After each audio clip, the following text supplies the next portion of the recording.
ॐ श्री सांब शिवाय नमः। अथ पंचदशोऽध्यायः। 15वां अध्याय। सती द्वारा नंदा व्रत का अनुष्ठान तथा देवताओं द्वारा शिव स्तुति। ब्रह्मा जी बोले, हे मुने, एक समय आपके साथ जाकर मैंने त्रिलोकी की सर्वस्व भूता उन सती को अपने पिता के पास बैठी हुई देखा। पिता के द्वारा नमस्कृत तथा सत्कृत होते हुए हम दोनों को देखकर लोक लीला का अनुसरण करने वाली उन सती ने प्रेम पूर्वक भक्ति के साथ आपको तथा मुझे प्रणाम किया। हे नारद, प्रणाम करने के पश्चात दक्ष के द्वारा दिए गए आसन पर हम दोनों बैठ गए। इसके बाद विनम्र सती को देखकर मैंने कहा, हे सती, जो तुम्हें चाहता है तथा जिसे तुम चाहती हो, उन सर्वज्ञ जगदीश्वर को तुम पति रूप में प्राप्त करो, जिसने तुम्हारे अतिरिक्त दूसरी स्त्री का पानी ग्रहण नहीं किया है, जो वर्तमान में भी न करते हैं ना करेंगे, और हे शुभे, जिनकी क्षमता कोई और करने वाला नहीं है, वे ही इस समय तुम्हारे पति हों। हे नारद, ऐसा कहकर कुछ दिन दक्ष के घर निवास कर हम दोनों उनसे विदा लेकर अपने अपने स्थान पर चले गए।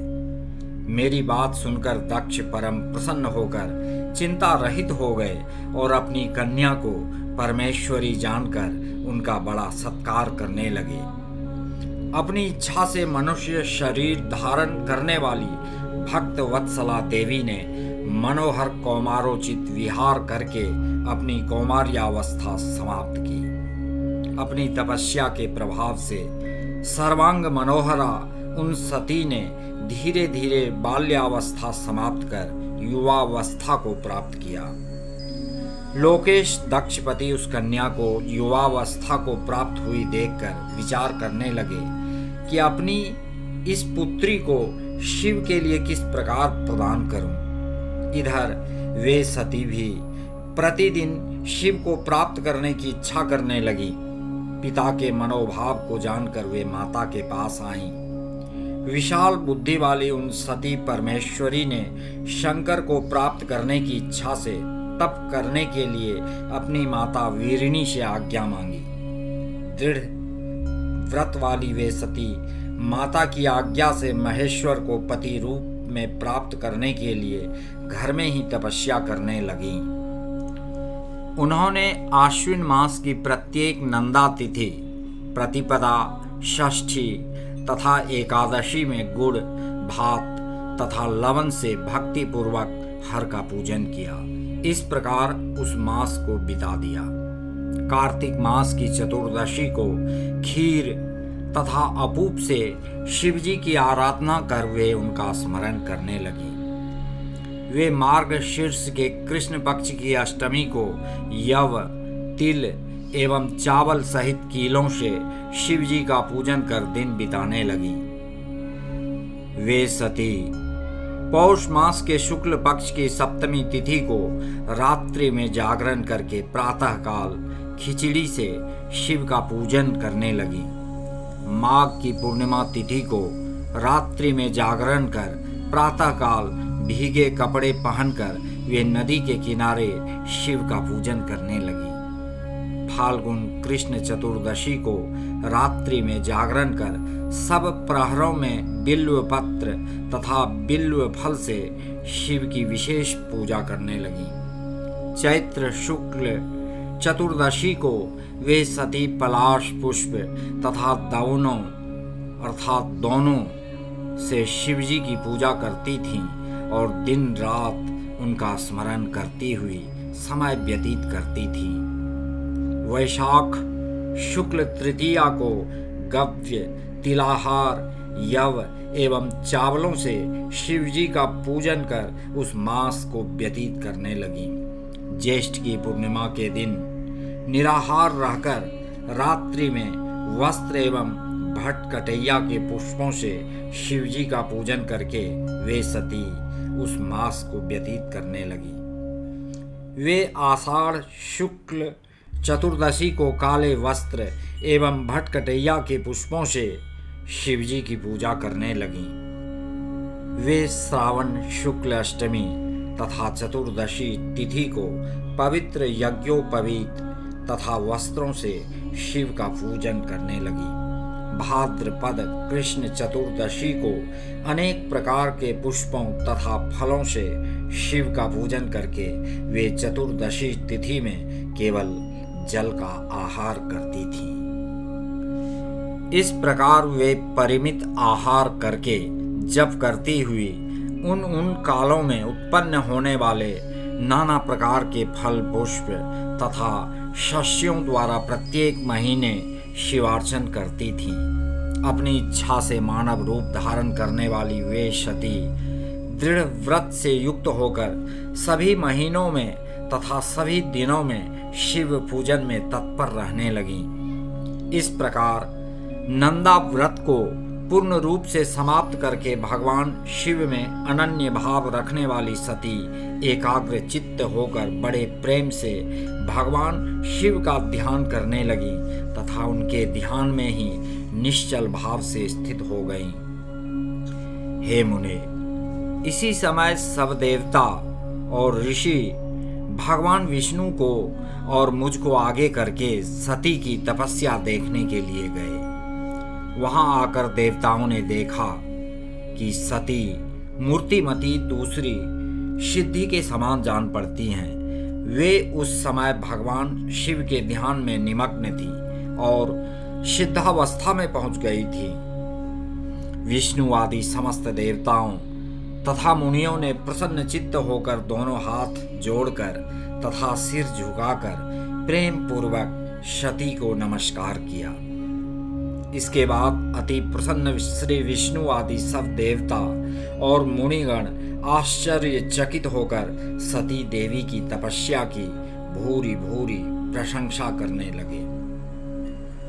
तदनंतर वे सभी देवता और ऋषिगण सती देवी को पुनः प्रणाम कर भगवान शिवजी के परम प्रिय श्रेष्ठ कैलाश पर्वत पर शीघ्र ही चले गए। लक्ष्मी सहित भगवान विष्णु और सावित्री सहित मैं भी प्रसन्नतापूर्वक भगवान शिव के समीप गया। वहां पहुंचकर आश्चर्यचकित होकर सभी लोगों ने प्रभु का दर्शन कर उन्हें प्रणाम किया और दोनों हाथ जोड़कर अनेक प्रकार से स्तोत्रों से वे उनकी स्तुति करने लगे। देवता बोले, परम पुरुष, महेश्वर, परमेश्वर और महान आत्मा वाले सभी प्राणियों के आदि बीज, चेतन स्वरूप, परात्पर, ब्रह्म स्वरूप, निर्विकार और प्रकृति तथा पुरुष से परे उन आप भगवान को नमस्कार है, जिनसे यह चराचर जगत उत्पन्न हुआ है।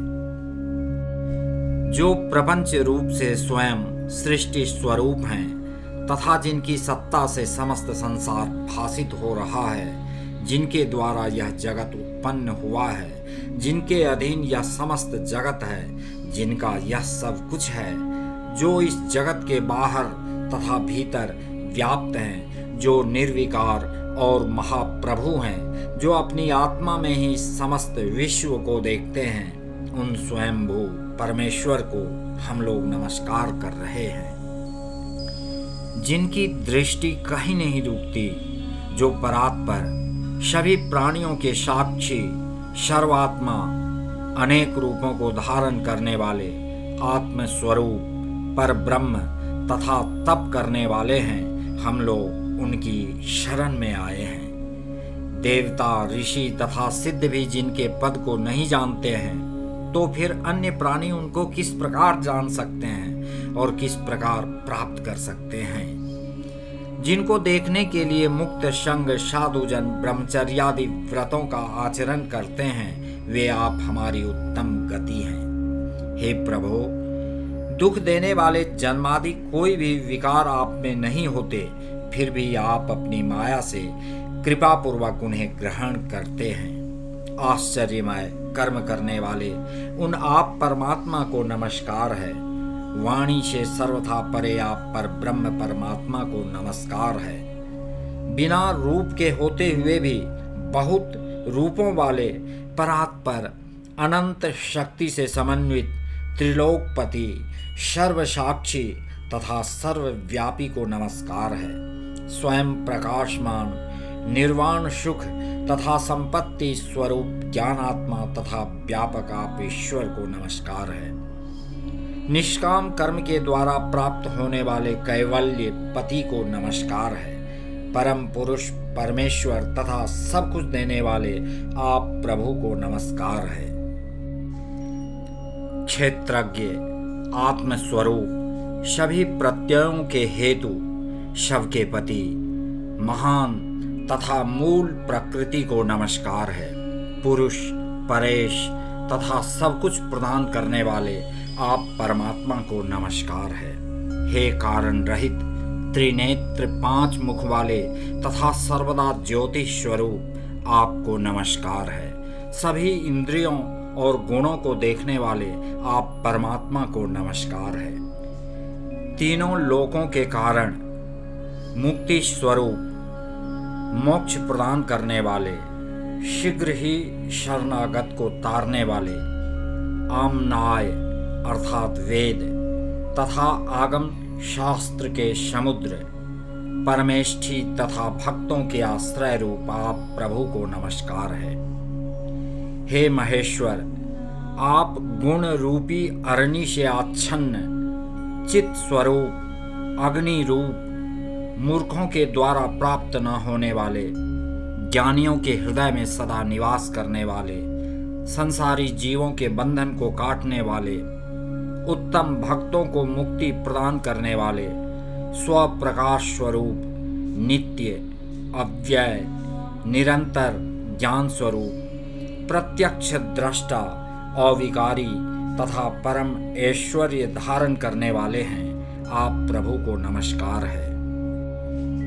लोग धर्म अर्थ काम मोक्ष के लिए जिनका भजन करते हैं तथा जिनसे अपनी सद्गति चाहते हैं, ऐसे हे प्रभु आप हम सभी के लिए दया रहित कैसे हो गए? हम पर प्रसन्न हो, आपको नमस्कार है। आपके अनन्य भक्त आपसे किसी अन्य अर्थ की अपेक्षा नहीं करते हैं, वे तो केवल आपके मंगल स्वरूप चरित्र को ही गाया करते हैं।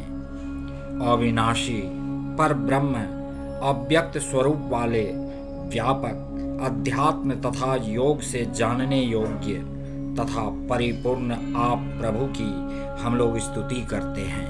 हे अखिलेश्वर, इंद्रियों से परे स्वयं आधार रहित सबके आश्रय हेतु रहित अनंत आद्य और सूक्ष्म आप प्रभु को हम सभी प्रणाम करते हैं। आपने अपनी तुच्छ कला मात्र से नाम रूप के द्वारा विष्णु आदि सभी देवताओं तथा इस चराचर जगत की अलग अलग सृष्टि की है।